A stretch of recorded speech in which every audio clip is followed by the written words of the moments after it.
Hey everybody, Yogi here. I'm doing well. I hope you're doing well. Today we are entering Cedarburg, Wisconsin.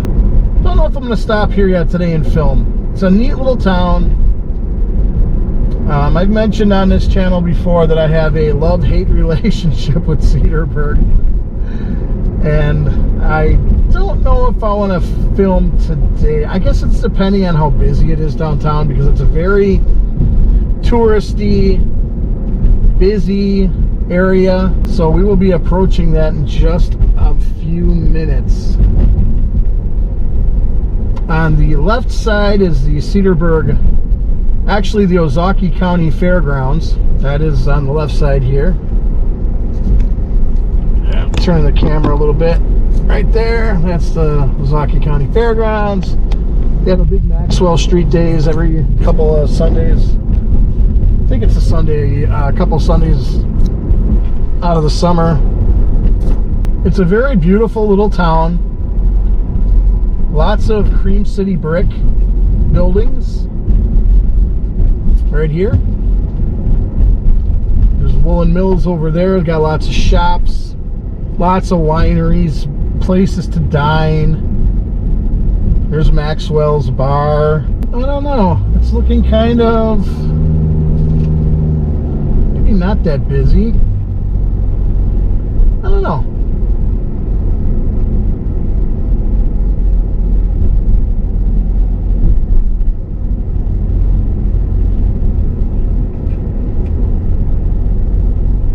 For those of you who don't know, I used to do a ghost walk here, ghost tour, ghost walk, back in 2015,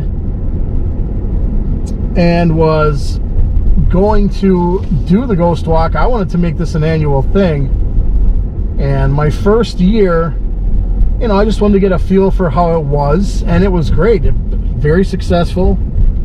So the next year I had a plan. You know, I wanted to change the route up a little bit, and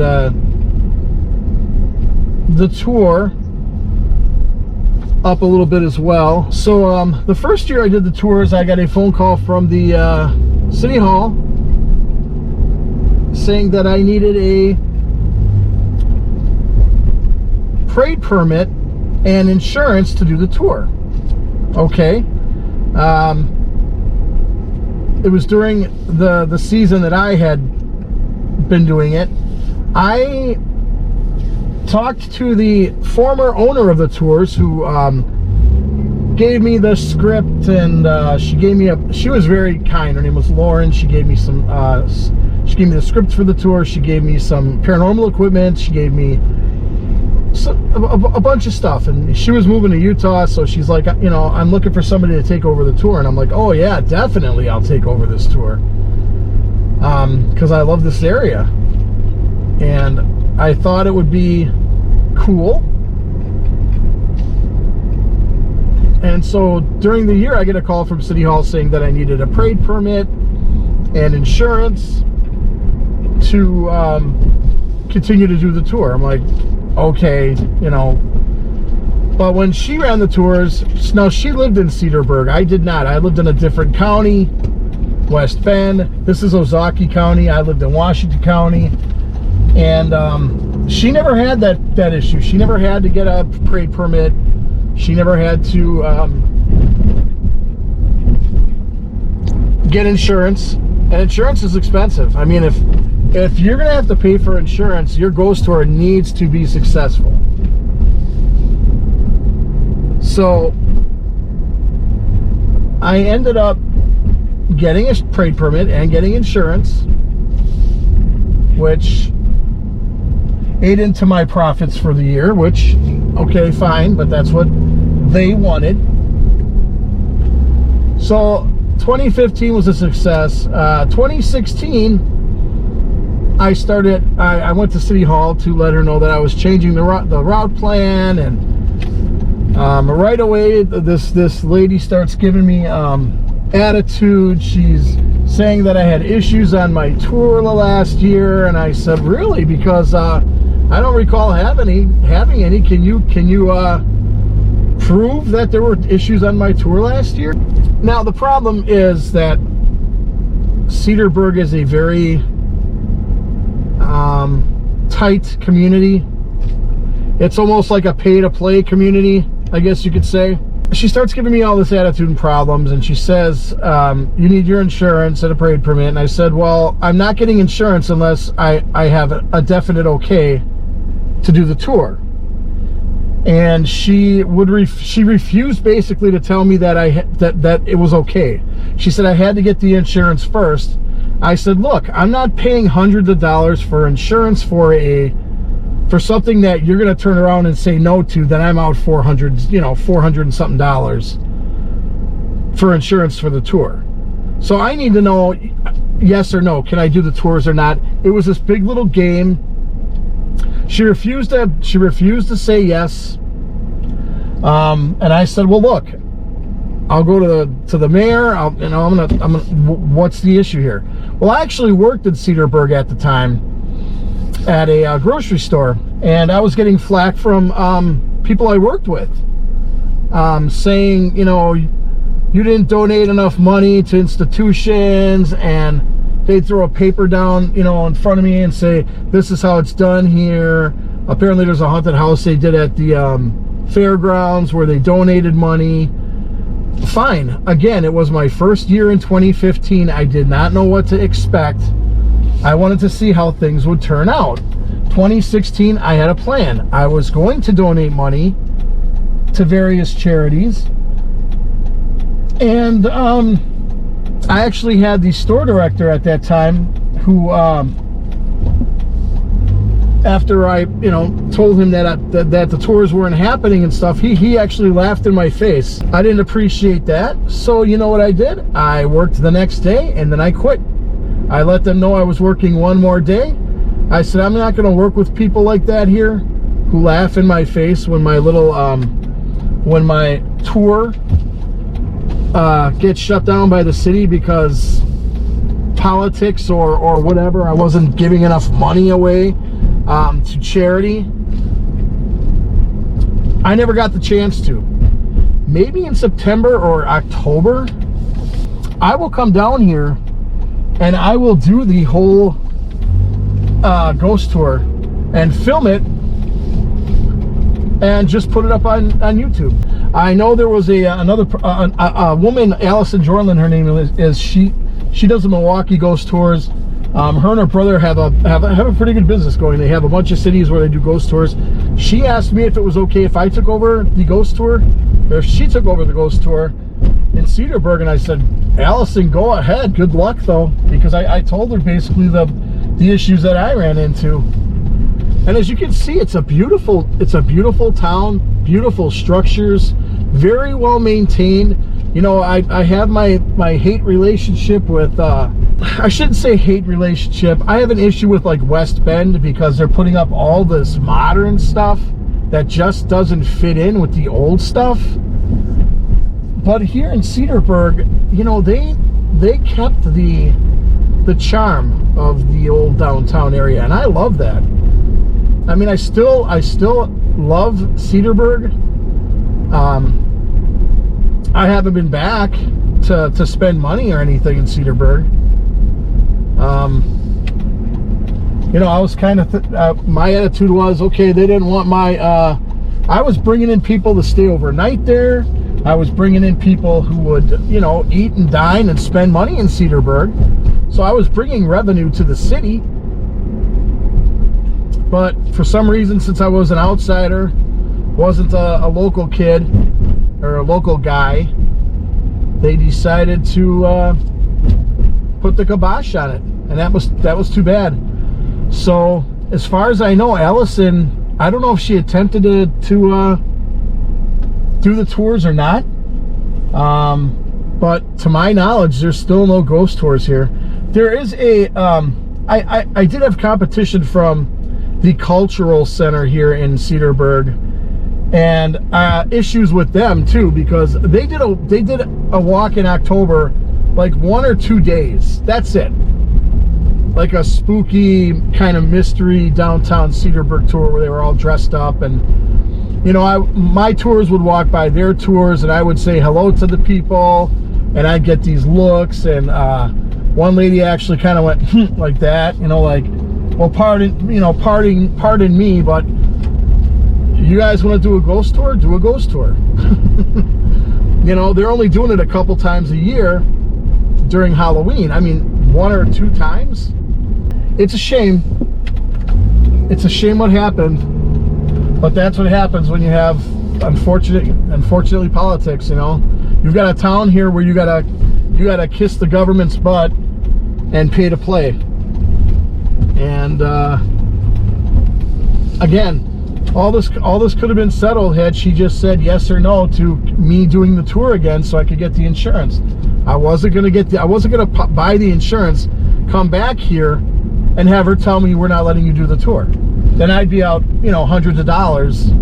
We got the Appleton Ghost Hunt Haunted History and Mystery Tour that my sister and I run every year, so we've got that going for us. I don't really feel like stopping here in Cedarburg today, but I just thought I'd run that by you. That's what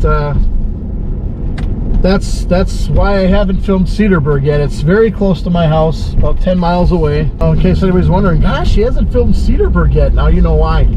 All right, we are now entering the downtown area of Thiensville, Wisconsin. It is in Ozaukee County, located on the west bank of a bend in the Milwaukee River, but it's not called West Bend because West Bend has that distinction. As of 2010 census, 3,235 people lived here, or live here. Lived here. There used to be a Chinese place over there on the right, and that is now an empty lot. Thiensville was the site of a Potawatomi village in the early 19th century before white settlers began arriving in the 1830s and 1840s. Most of the early settlers were German immigrants who were members of free-thinker societies. It's actually seen its population decline since 1980 census. Huh. So it's gone down.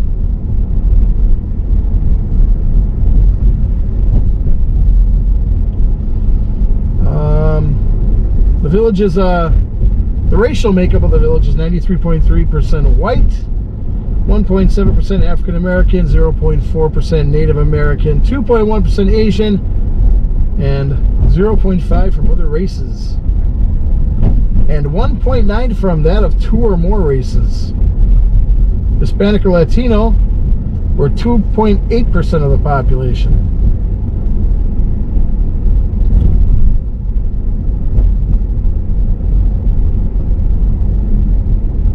Not a whole lot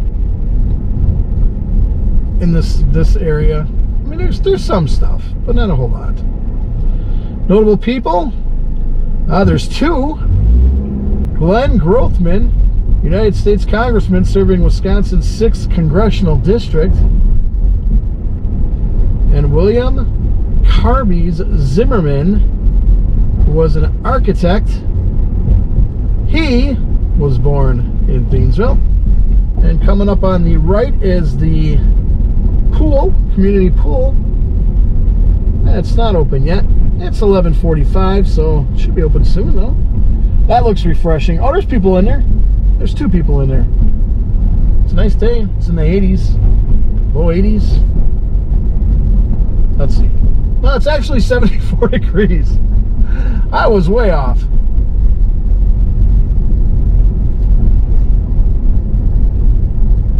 But this is Thiensville, folks. We're actually coming up to, this is Mequon Road right here. Mequon is one of the most influential suburbs of Milwaukee. This is where all the, a lot of like basketball players used to live, sports figures used to live. In other words, you got money, live in Mequon. And I don't know if it still is as affluent as it used to be, but you know, they've done a lot downtown, so there might be more, you know, affluent people living downtown. Still in Thiensville. We're going to turn here on Green Bay Road,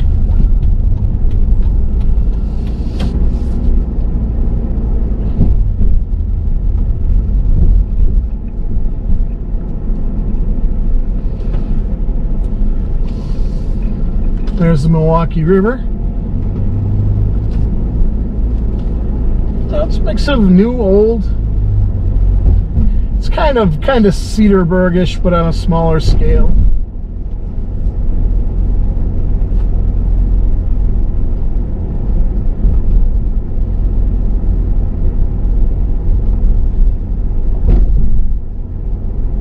Now my son noticed this as we were driving into town. I didn't, so gotta have a little humor. So we're at Grace Lutheran Church, and here's what the sign says. Pastor told me to change this sign, so I did. That is awesome.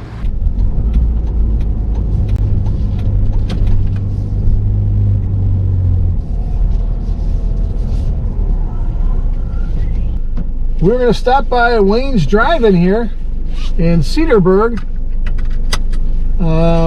Sign says they're open 11 a.m. to 8 p.m. Monday through Sunday.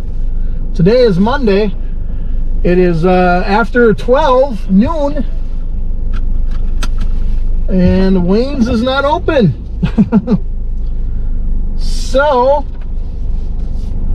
our review for Wayne's Drive-In: why aren't you open when your hours say you're open? If you're gonna go to Wayne's Drive-In, you might want to call them and make sure they're open before you drive down here and waste your time for nothing. So that's gonna do it for this episode of Road Trips with Yogi, folks. Please like, share, comment, subscribe. All free. Free's great. If you would like to monetarily support this channel, go to www.patreon.com/Road Trips with Yogi. Consider doing that. Members have first access to all the videos I upload, including this one. You get 24 hours. I upload them a day in advance. And there are other stuff. There is other stuff on the Patreon site as well. I can't talk for some reason. I'm still thinking about that sign. That was funny. Take care of yourselves. Be good to each other. Be good to yourself. And until the next episode, I think I covered everything. Until the next one, I am out of here.